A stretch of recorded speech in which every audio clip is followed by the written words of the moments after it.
Welcome to the Trade Show Podcast, the home for conversations with global leaders in the trade show and events business. Our show will bring you face to face with experts who speak about the possibilities and trajectories of this $50 billion industry. I'm your host Shubhanjan Sarkar, founder of Pitchlink, the next generation visitor engagement platform where our mission is to make conversion easy.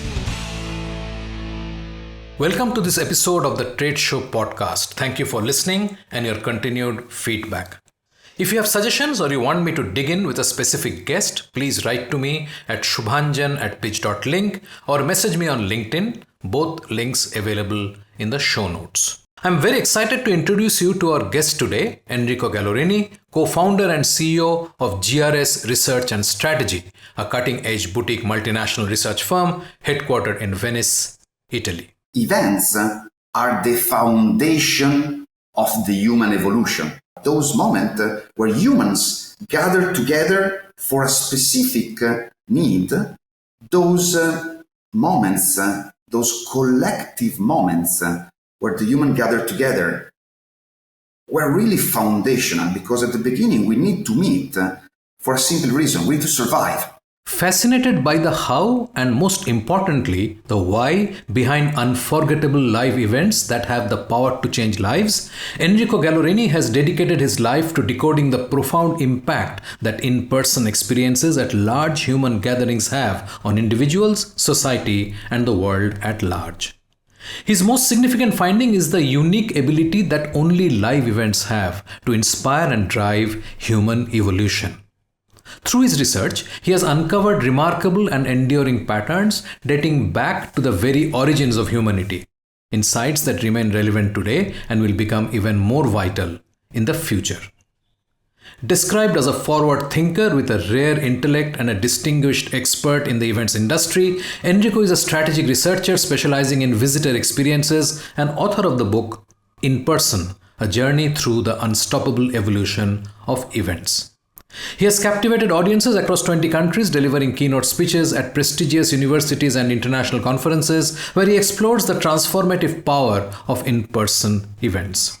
Enrico brings an unique blend of business intelligence, creativity, positivity, and passion to the human-to-human industry. Now, on to this fascinating session with Enrico Gallorini. Enrico, welcome to the Trade Show Podcast. We have been in quite a chase, aren't we? Yes, absolutely. Thank you very much, Shubhanjan, for inviting me. I feel a great honor, really, to be here with you, and I'm grateful for your invitation. Thank you. I must thank Paul for this, because he's the one who said, if you're doing a podcast and you are talking about, because I told him that we want to talk not only about transactional stuff, but actually thought level stuff, right? And he said, if that's really your goal, and Paul was my first guest in the show, as you know, he said, you must talk to Enrico, and he has written a book. He told me at that time he has written a book, and he has some really great ideas and thoughts around this. So I am equally honored to have you on the show, Enrico. Thank you. And as you may know better than me, it's not really only my thoughts. I had the opportunity to speak with many leaders in our industry, and I was so curious about the idea of understanding more what's behind the exhibition and everything. So let's say that I put many thoughts that came through this wonderful connection that I had, let's say, at the right level, and put together a collection of thoughts in a sort of way that became a book, but it was not even expected to become a book, honestly. Right. So let's start at the beginning. How did you get into events, and how did you happen to move and work in the Middle East? How did that happen? To be very honest, thank you for the question. Sometimes I say that life did everything it could to put me in these two paths. So the event on one side, and then Middle East on the other side. So just to be very transparent, the first memories that I have of my childhood is in my house in Venice, in Italy, where my parents were black belts on organizing events.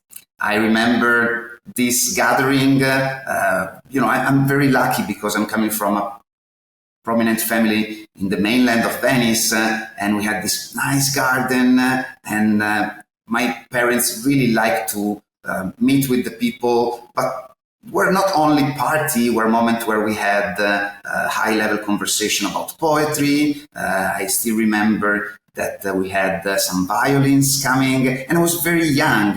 And those moments when I remember the smile, the laugh of my mother are still probably the first memory. So events is not only part of me, it's part of my family. And by the way, I think it's quite incredible that my surname, Enrico Gallorini, I don't know how many surname in the world has a day during the year, that is the 2nd of June, where it's organized the Gallorinata. That is all the Gallorini in the world meet at Galloro, that is a little town close to Florence, where my ancestor used to have their castle probably and everything. So it's something incredible. So I was born in an environment where events were a really big part of my memories. And again, the fact that there is this Gallorinata, when I say to the people, really? You have an event per year where the Gallorini meet together? I said, yes, it happens. So the event side is coming from there. And probably for this reason, I have always been somehow curious about those moments where the people gather together, the reason why gathering and all this. And then at the university, just by chance, I had the opportunity to enter in a university that was quite new, the location. So there were not a lot of services for students. And I was dreaming during the high school to go to the university. You know, you see the movie from Hollywood and everything, the people, the party and everything. And when I arrived to this new, super cool University of Venezia, but not in the city island, in the new place, it was nothing. So with some of my friends, we say, where are the parties? Where are the tournament, the soccer game and everything? And because there was really nothing, we had the chance to start up together a little tiny company that organized services and especially parties for university students. That was really the moment in which I understood that it was not only fantastic to organize events, but you can also create a sort of business. And I was able, when I was 19, to do these events that became also quite famous for the region. We organize Miss University, the Spring Fest, and other things. So it just arrived by coincidences. So events it became something natural, and then it became also my profession, because I used to organize a quite important exhibition, and that I started up when I was 22. But I didn't know it was an exhibition because nobody could teach me that exhibition is those things. With the company that I started up in 2002 with my university professor, that was a research company, the best way to present the result of our job was to create a gathering where the niche related to that activity, that were the car dealers, could meet together. And without knowing, we create a sort of what we can call today conflex, but it became big, and it became the second biggest in the world in just 5 editions. So that was my journey, and that's good.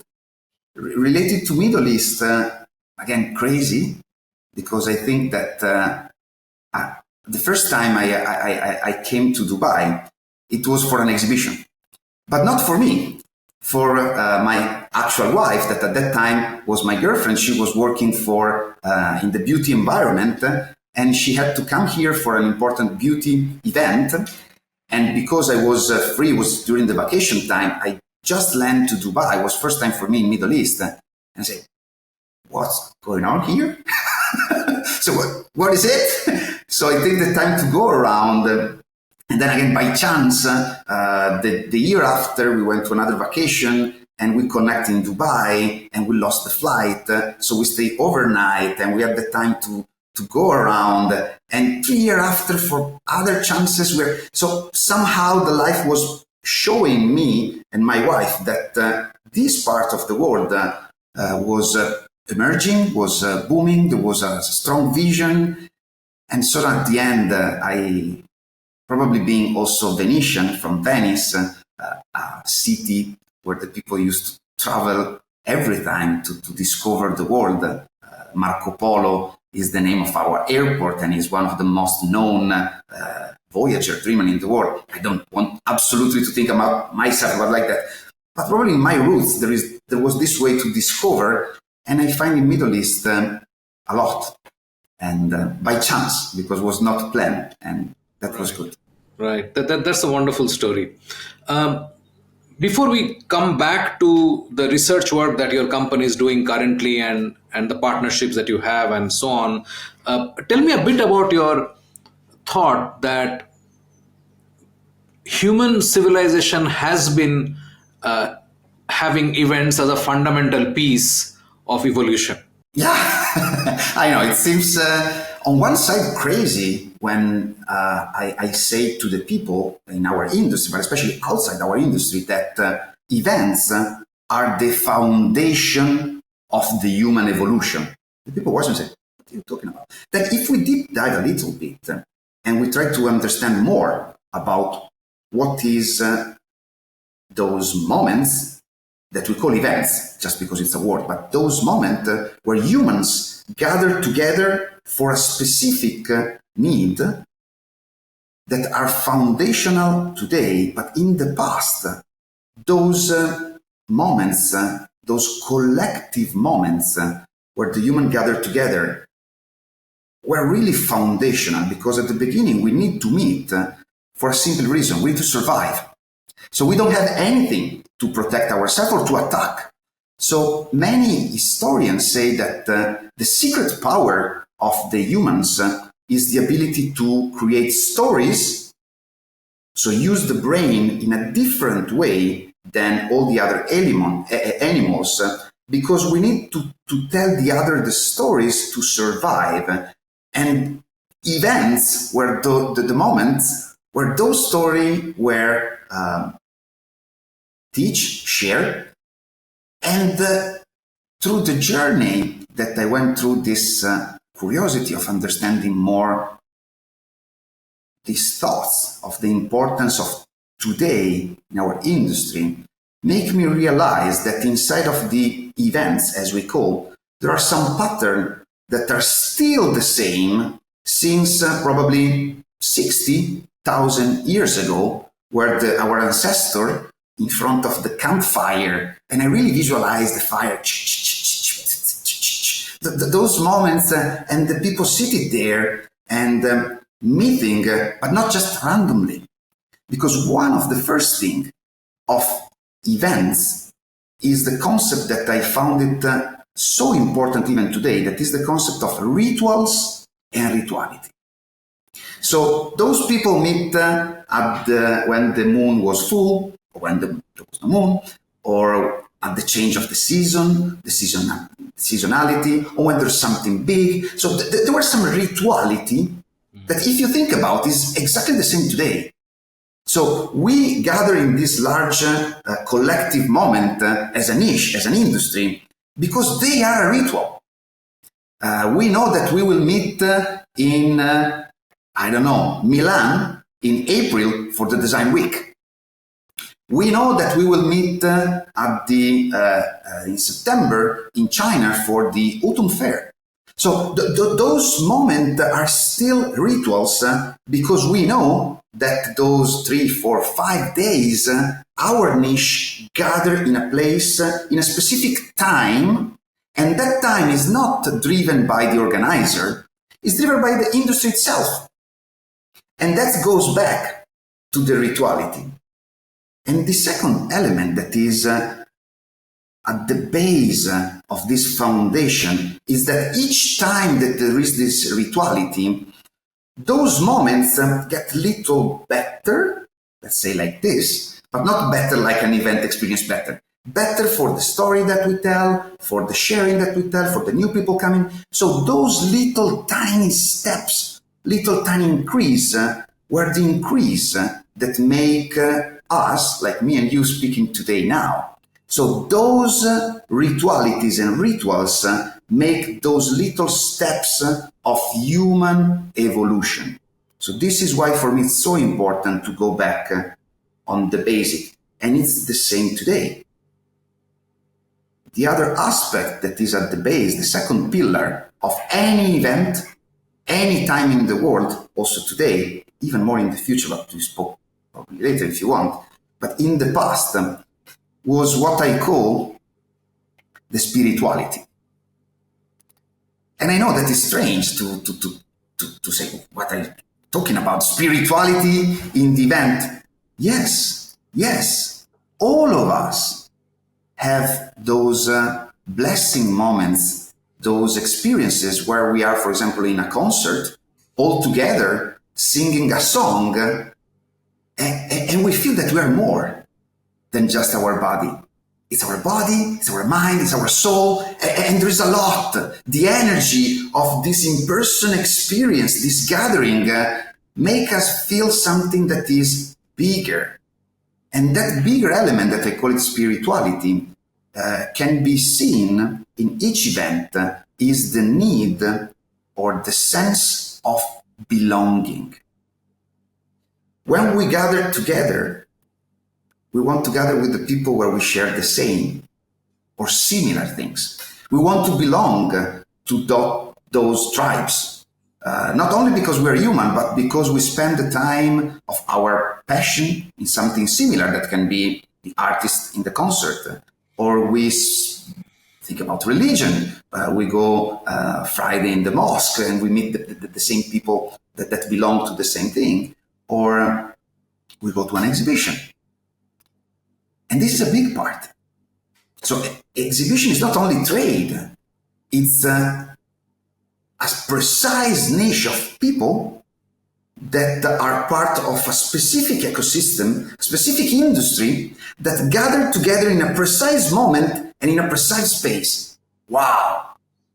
The sense of belonging is huge for the people that it's part of the, I don't know, technology industry, petroleum industry, or design industry, or, I don't know, precision machinery for tractors.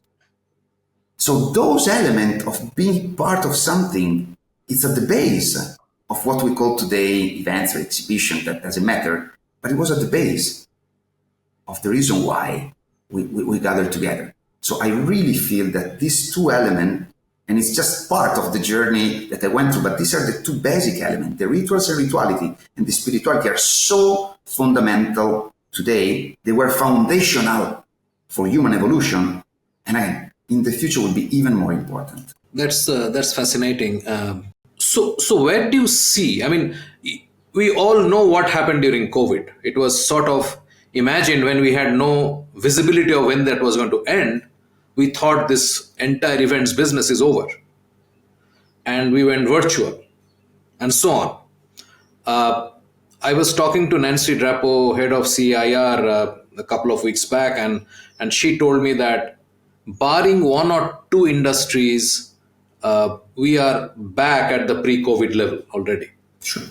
In most events, there are a few which are still picking up, but catching up, but the rest are already there.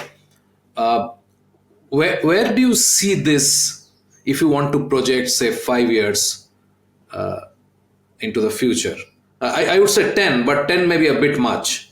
Yeah, especially in these days, everything that you talk about the future is difficult. But again, the only way to try to predict the future, the only way, it's to understand the trajectory where the present, it's one of the elements, the other is the past.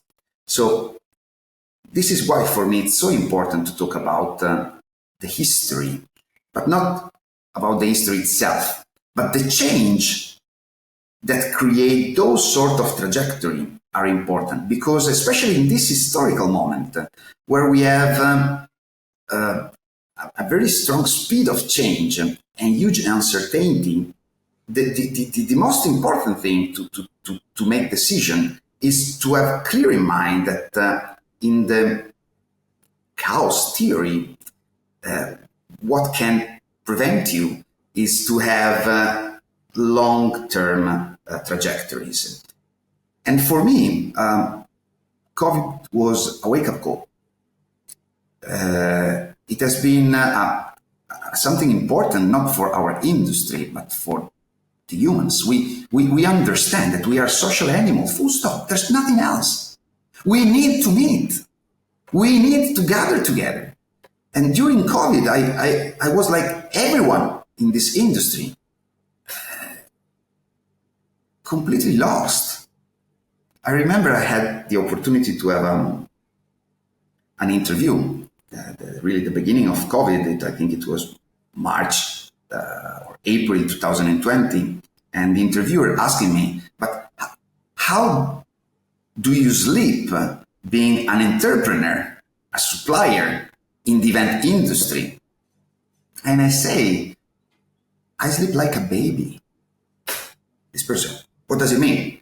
I wake up 7 times per night crying and asking for my mother. It's a disaster. I do not sleep.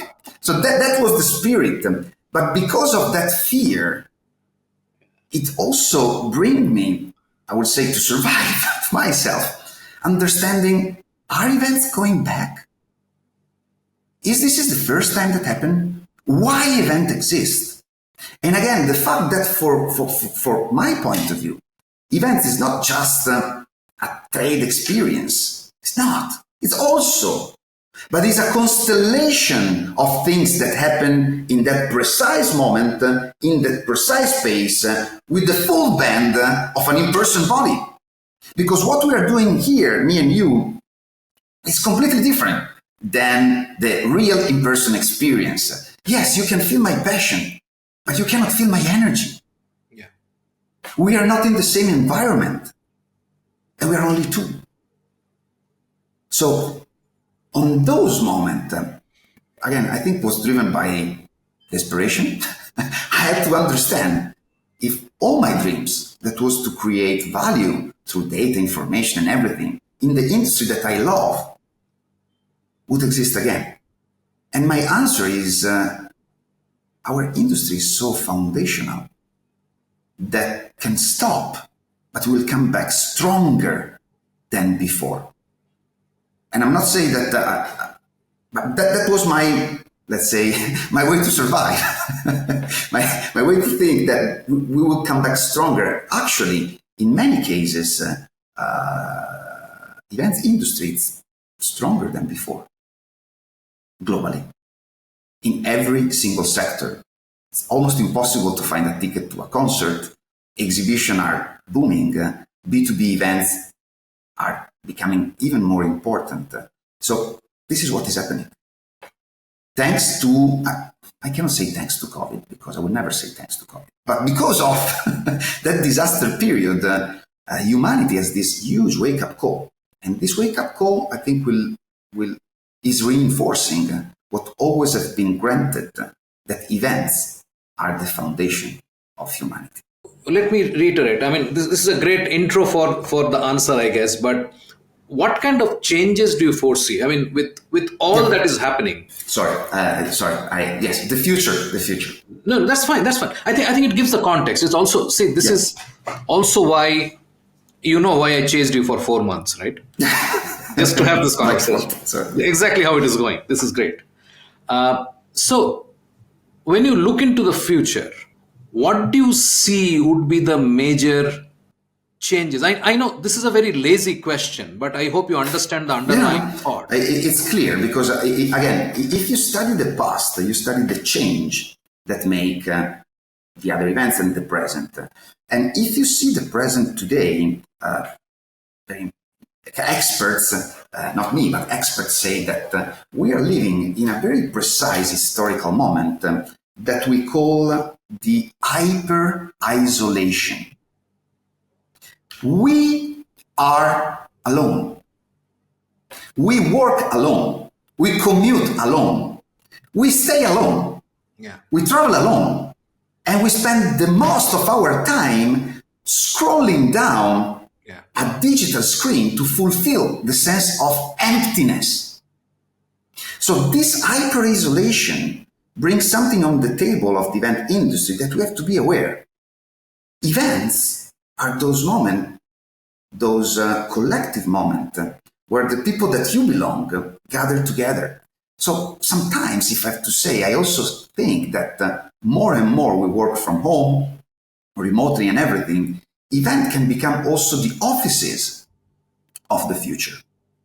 Because yes, I can go to Starbucks to work with other people, but I don't work with other people. I want to belong to something. I want to speak about my expertise related to, I don't know, the tissue industry. It's important what I do. And at Starbucks, yes, I can have a conversation. But when I go to the paper world in the event, I enter in that place that I find other people like me. And again, the spirituality, the sense of belonging, the rituality, those 3-4 days, I am part of the Olympics of my industry. When I take the fly and I go, I don't know, to Cologne for the food exhibition, I belong to that place and I find from the number one to all the other. And every time that I had the opportunity to go inside the B2B events, I really see that it's not only that little booth and everything, it's everything that is around. And the companies, probably in the future, they will use those moments also to create the gathering of their internal people. First of all, because there is a reason. Second, because there is a budget. So we have a budget for that. So, and third, because those moments are very important for what we're saying. In those moments, those people, your team will grow. It's not that just we meet at the restaurant. No. So this is why I see that in the coming years, events will become even more important. Hyper-isolation is one element of the actual world. There are other elements that is subsidiary of this, but in this moment we are already entering, and the question is not if we are entering that world, but it's when we are entering a world where we will be not able to understand what is true and what is false. Everything that will be intermediate, like me and you in this screen, soon you will not know if who's speaking is myself or a very well-trained AI avatar that is collecting all the video that I did and probably speak a much better English than me. So this element of AI that I love it. It's fantastic because technology and humanity grow together to create the best of the possible things. And I imagine the events of the future can put together those sense of belonging, the spirituality, the meeting with the matchmaking and everything. But the reality is that the world is going in another direction. This is my warning. We are already in that moment where soon I will receive a phone call from my daughter. And maybe she's in a rush and asking me for something, and I will not know if she's true or not. Yeah. And just to let you know, as a family, we have decided to have a password. A password. Because everything that will be on the screen will be intermediate with something that is bigger than the human being. Yeah. So for me, this is another element very clear that make me understand that the in-person experience in the future, meeting together, it will be fundamental to create the trust, to share our energy, our love, our passion, our knowledge, our experience in an environment that is the same for all of us in that moment. So again, this is another element that tick my thoughts about the future. The last one, if I can share, is that the only way to predict somehow the future is to study the industry of luxury. The luxury experiences, usually it's something very specific for a very rich niche at the beginning that somehow go to the mass market and then became a standard. And if we think about the luxury, we think that, I don't know, in the past, the luxury was to own a house and then to own something to move around, and it became a car, it was a luxury car, then studying, and then probably taking the first flight, going around the world. And I'm not saying that this is normal now for everybody. No. But for sure, for me and you and the most of the people that is watching this podcast, it's a sort of normal life to take a flight, to study, to have a house, to have a car, maybe not a luxury car, but a car that I was dreaming and everything. So the luxury industry is very important to predict what could be the future. And today, the luxury experience is to be in one of those retreatment alone, without your phone, without your computer, without your social network and everything, and try to reconnect with yourself. For me, the luxury of the future, the best candidate is the in-person experiences. Because it would be very expensive, very difficult to find the time, very difficult to travel. So again, another element that I see in the trajectory and I see today that make me think about the future is that the event industry, it's already in the luxury industry. Probably we just don't know. Or probably, again, many change would change also the future. But if I see from my observatory today, what is clear is that this hyper-isolation, the rise of AI and machine, and the importance of the truth in terms of being together in the same place and deep dive the human-to-human connection. And the element of the luxury of the future make me think that the event industry will become even more important in the coming years. It's time for a short break. Stay with us. After the break, I think we need, as an industry, to be able to understand better that our industry is very complicated.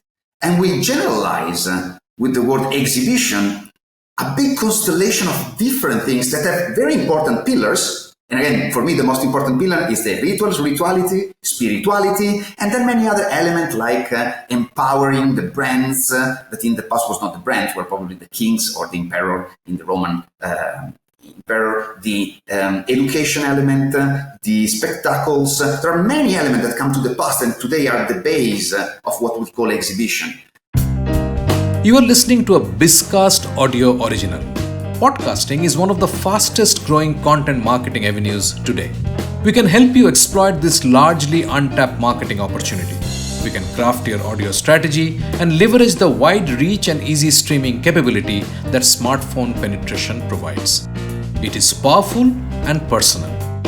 Talk to us to find out how podcasting can help you build your brand and reach out to target audiences. Welcome back. I'm Shubhanjan Sarkar, your host for the Trade Show podcast and founder of PitchLink, the visitor engagement platform. Let's dive right back into the episode. Do you see any, from the work you are doing, from the research you are doing, do you see any specific region or specific industry or segment which will sort of dominate or be bigger than the rest in any significant way? In terms of growth, in terms of size, in terms of people being involved, do you see any shift from the current alignment that is already existing? Something that it happens when you have a good observatory like the one I have, being a researcher, is that you understand that it's very incorrect to simplify and find one single answer. Say, yes, it would be India, Bombay in the next 24 hours for all the Indians. No. I think the world, especially in this historical moment, will have different element of trajectory. If event will become more important from my point of view, there will be different element, and maybe that will be related about the typology of events. and again, I'm not just referring to B2C and B2B. It's okay, this is obvious. But instead of B2B, it would change a lot the dynamic in specific region related to finished good.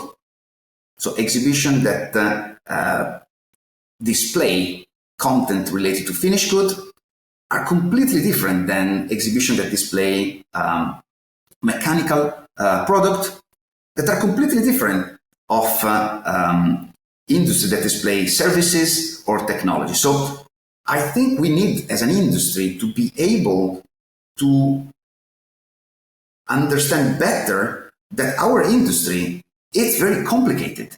And we generalize with the word exhibition a big constellation of different things that have very important pillars. And again, for me, the most important pillar is the rituals, rituality, spirituality, and then many other elements like empowering the brands that in the past was not the brands, were probably the kings or the emperor in the Roman emperor, the education element, the spectacles. There are many elements that come to the past and today are the base of what we call exhibition.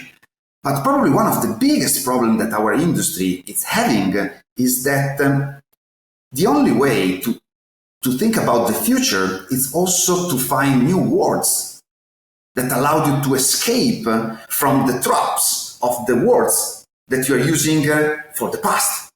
And we're still there thinking about visitors and exhibitors, and the exhibitors is the one that have to pay because they are a supplier and they want to sell and they go to sell contract and everything. And the visitor is the guy that have nothing to do and that day take a flight from one place and go to an exhibition and make a walk. This is wrong. It's completely wrong. And we're using the same words of hundreds of years ago. Today we know that the benefit that the collective event is able to provide to all the beneficiaries are a lot. But again, and this is not me, one of my best philosophers, Wittgenstein, says it very clear. The limit of my world are the limit of my words.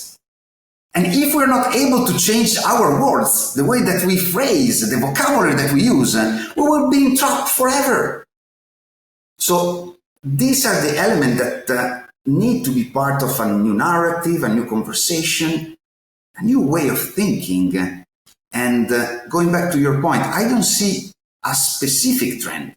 I see possible different direction where we enlarge the concept of exhibition as a word, in order to have much more deeper understanding of why that exhibition exists. Why is the real question? Why that event exists? And from that why we can understand the past, the present, and try to predict the future.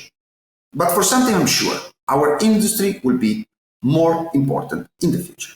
Anything that you have found recently in terms of more near term that might impact the industry from the research that you are doing? Anything that is standing out? I'm sure there's a whole talk about AI and what AI is likely to do. My gut level feeling is it's very similar to the discussion that we had about virtual, but may not be. Do you see anything that is standing out that one should pay attention to? Yeah, I think that I'm coming from a research industry, so for me, data is in any case very, very fundamental. But there is a lot that we have to discuss in our industry about data, because data actually it's a sophisticated element. And we have built, also me in the past, some huge trap about how to manage data. We use this metaphor of data is the new oil. So we need to find them, we need to collect them, we need to create those pipe, huge data lake, where everything, we have the data inside of this data lake and we visualize the lake with all this data. Guys, no, not like this. Data is not water, it's not oil. No, data is just something that you cannot touch. It's not a product. And we have built huge pipelines, huge data lake that sometimes I call them data swamp. And there I see a lot because I don't want to go too far on thoughts, but AI, the large language model, it's already using all the data available in the world. So now the biggest problem is to find new data. Our gathering are when these new data are generated. So for me, and again, I'm using other thoughts, and it's not mine, but I refer to our industry that in our industry, data is not like oil in general, but in our industry, even more. Data are like the wind. You have to catch them when they pass. And the exhibition is like a wind turbine. So when those data arrive, you have to use in those moments. That is a completely different thoughts than let's collect all the data possible and then we think what to do. No, it doesn't work like this. It doesn't work like this. Because the data that we have, we are in the small data industry. We are not in the big data industry. So we have to completely rethink the way that we use data. But some of the organizer that I had the honor to work with, I already see that they understood the value of having qualitative information. Few information to use immediately. Instead of super large, complicated model, putting everything together because we will find something. It doesn't work like this. It doesn't work like this. So the trend for me is to use the data in a new way. It's a very interesting metaphor that you used of the wind and the wind turbine and the need to use the data at the moment. Or very close to the moment. I'm not in that, but in any case, you cannot store data. Yeah, and the value will be gone. Yes, for sure. Yeah, I understand, because end of the day, we are talking of a 4-day event. It's not a lifelong thing. It's not a permanent thing. It's not there ad infinitum.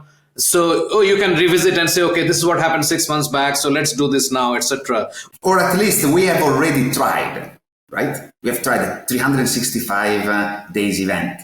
Guys, let's call it in another name. But if we're talking about event industry, it's not 365. Right. It's a collective moment, same time, same space for a limited period of time. That's the value, that's the rituality, that's the sense of belonging. If you spread it to 1 year, it doesn't work. Yeah. By the way, there is a talk of doing that by creating communities. We can visit that. We can visit that later. But it doesn't work for many reasons, and I know some of that. And we can talk about that if you want. But tell me, sticking to the point, what do you think this data usage in the moment looks like? For example, I know that organizers will say, okay, we'll tell you which side of the exhibition more people are gathering, which booth. Okay, but this is another conversation. This is not my topic and everything. I'm talking about another level. Our industry, okay, I tell you what I see. Yeah. Tell me who is able to bring the top CEO of a specific industry in the same time, in the same place in the world, apart from our industry. If we start from that value, then we as a research company, what we provide a lot, it's qualitative interviews on those moments. Couple of questions important to create trends, but not with a button, with a human to human, an expert, not to say something, but to understand something. This is where I see the shift. Obviously, it's difficult for an organizer because our industry is super operational and you have to focus on delivery, and it's okay. But this is why I see there is a huge opportunity outside for a company like mine, for example. And again, probably I say this to me in order to understand what to do. But those elements, having those people there, happy to share because they recognize in that brand that we call exhibition a co-creation of value. And it's not to store that value, it's to share that value. Exhibitors outside the exhibition, they compete each other. But inside of that moment, they co-create value. It's in that moment that you can take the wind, understanding that that wind, it's sophisticated to take. And you need to have sophisticated knowledge, tools, thoughts to collect those information and co-create value and share the value with the users, the beneficiaries. I don't know if I answered your question. Yeah, you did. I'm very tempted to sort of dig in a little more. Please. Can you give us one example? Yeah. Okay. Where so, for example, this can be, please. Yeah, very, very easy. Large exhibition, you have the top 20 exhibitors that represent also the top 20 industry leader. I don't know, about watching around, okay, design, okay. In those days, the top 20 industry, the top 20 player of the industry is there. Yeah.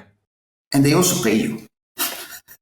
Why don't you try to collect their knowledge in a professional way and give them back those knowledge?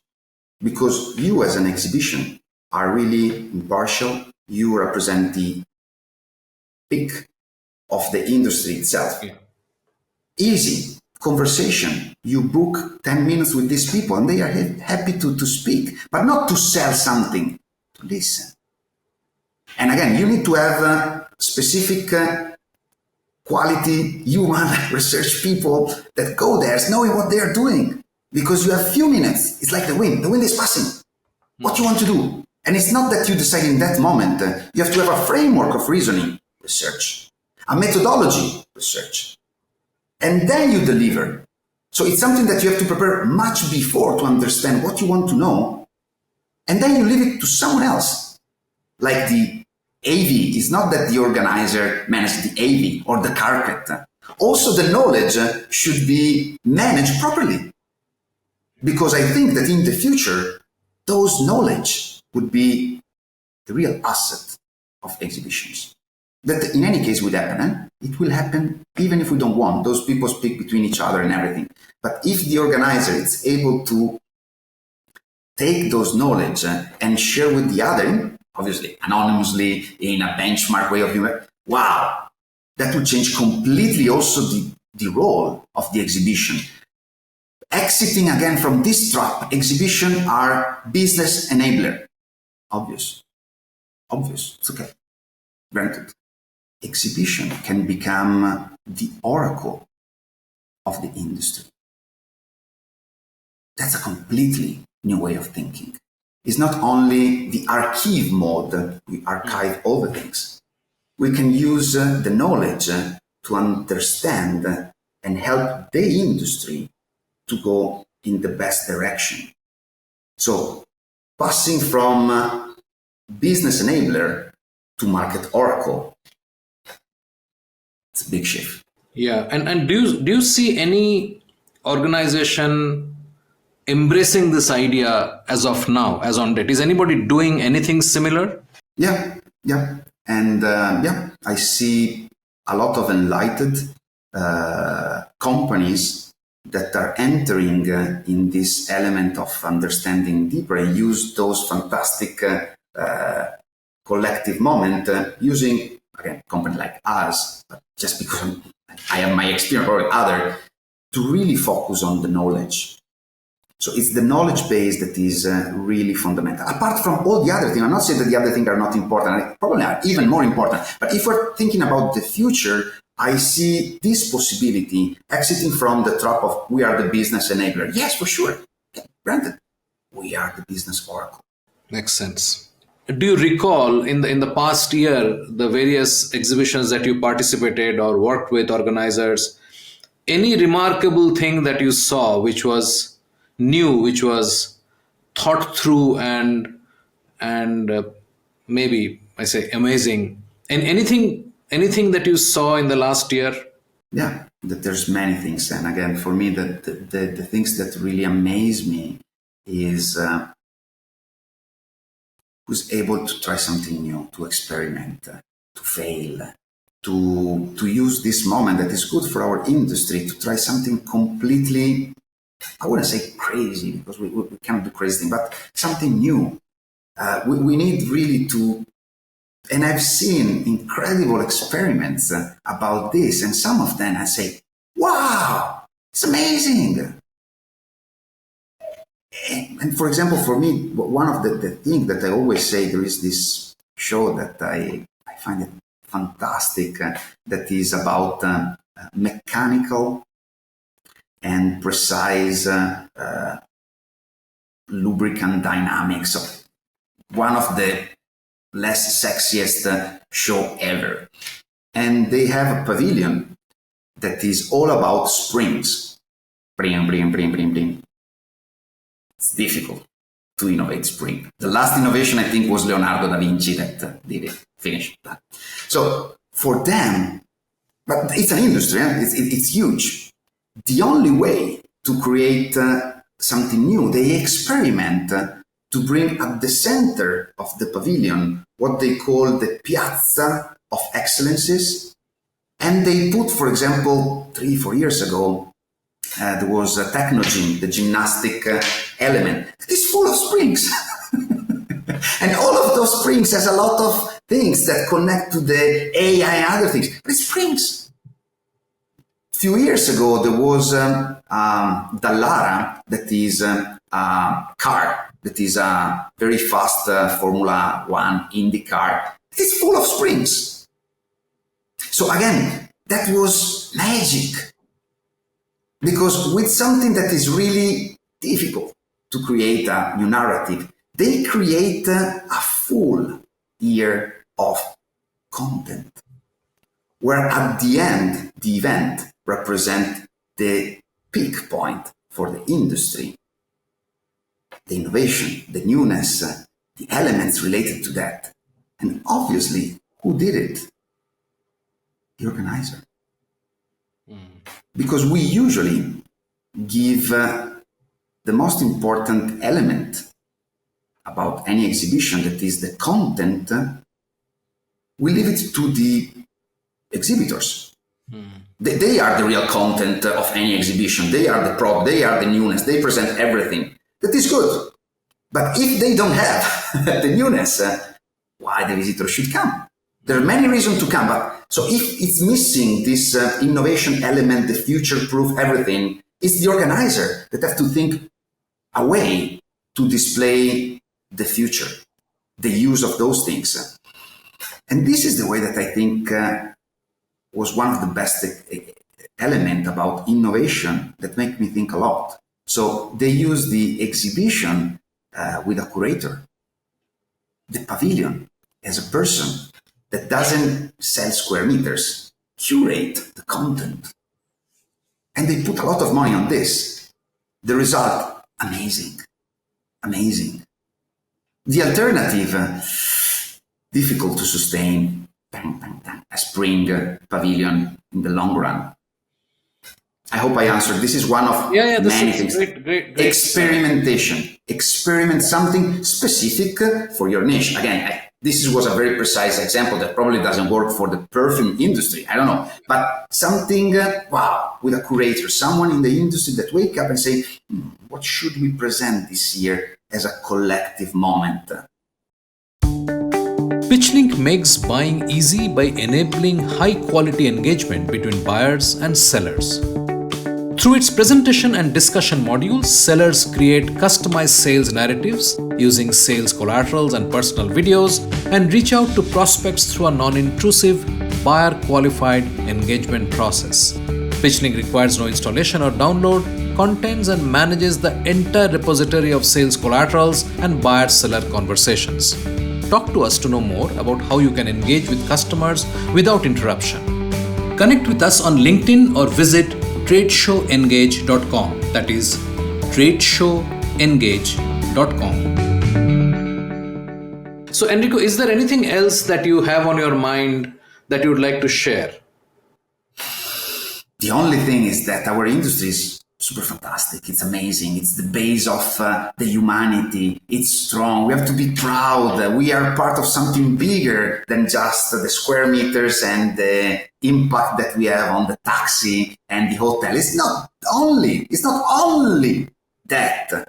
The return on the investment, it's another scale. The return on investment in the design industry, it's huge compared to the revenues of the organizer, the revenues of the city, and the value created, because it's that co-creation moment where humans that belong to the same community gather together to see the future.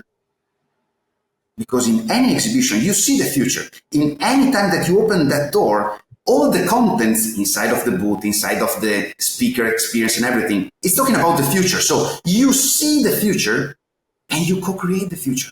Because all those people get infused by the experience of all the others. So we are incredible. We are the most important industry in the humanity. Much more important than what we think. And again, probably we just don't know. We didn't have the time to think, and we are very operational because we have to deliver. Yes, but from what I see, I get amazed every time that I enter in those doors and I see these people connecting, co-creating value, see the future. It's fantastic. It's unique. There's nothing like this. Enrico, it was fascinating talking to you, and I hope to continue this conversation and get you back on the show soon to talk more, deep dive even more, and learn about the work you are doing and the future that you're seeing from your observatory. Thank you. I'm very grateful. Thank you very much. You are a super host. Thank you very much. Thank you.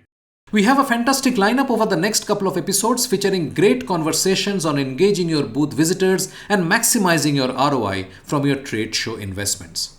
Subscribe in your favorite podcast app so you do not miss a single episode. Thanks for listening. Thank you for being with us today on the Trade Show Podcast, the podcast of record for the trade show and events industry. Here we talk to movers and shakers of the $50 billion trade show industry and identify ideas, challenges, tactics and strategies to leverage the first-party intent inherent in the trade show business. We hope this conversation helped inform and motivate as we all navigate a rapidly changing business environment. For us, these are enlightening conversations enriched with knowledge and expertise. We encourage you to go out and implement some of the ideas we discussed today. We hope to have you with us again in the next exciting episode of the Trade Show Podcast. If you liked what you heard, subscribe to the show in your favorite podcast platform like iTunes, Google Play, Spotify, or wherever else you get your podcast from, and give us a rating while you are at it. This is a Bizcast original podcast and is produced for Pitchling, the next generation visitor engagement platform where our mission is to make buying easy. Hosted by Shubhanjan Sarkar and produced by Rajiv Aditya. See you next time and have a wonderful day.